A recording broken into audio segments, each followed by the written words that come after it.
I use my presentation and the opportunity to engage with a highly informed audience in Edinburgh to try and identify emergent challenges and opportunities lying ahead for public services in Scotland.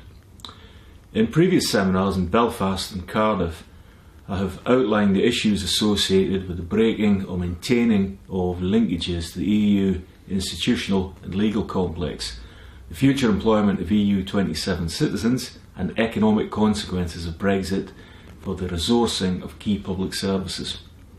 Scotland faces broadly the same challenges as the rest of the UK.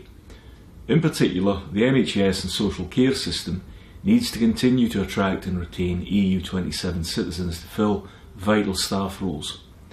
Police Scotland are very dependent on a range of EU institutions in respect of information sharing and the coordination of operations with EU 27 police and justice systems.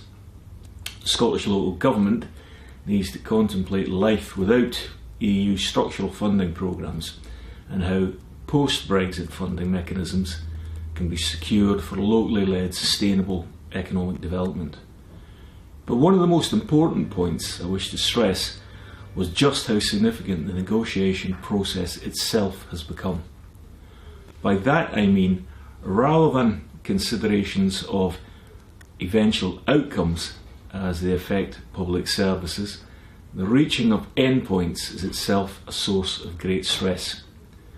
The parallels between the decade-long negotiations to join the EEC in 1972 and the current Brexit negotiations are striking. The EU, we can now see, is not predisposed to offer concessions on key principles like freedom of movement, just as the EEC refused to budge in accepting the UK's continuation of special economic relationships with the Commonwealth countries.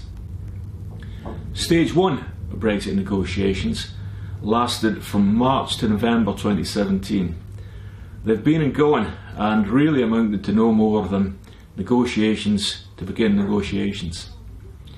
Stage 2 negotiations are soon to begin and will focus on establishing the transition arrangements between UK membership and third country status. The future partnership that the United Kingdom has with the EU bloc will be addressed once progress has been made in Stage 2 negotiations. A transition phase after March 29 is difficult to handle for key public services.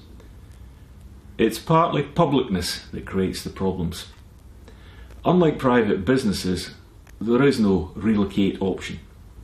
Key public services can't shift target markets for the services they provide. Business leaders may risk taking decisions and contingencies until the beginning of the financial year in April 2018. But public services needed to be making plans much earlier than this. Brexit involves a historically significant constitutional shock and changes to trading relationships which will impact an economic performance to an unknown degree. The paradox of Brexit and the shockwave it causes may be to reinforce path dependency tendencies on the part of key public services.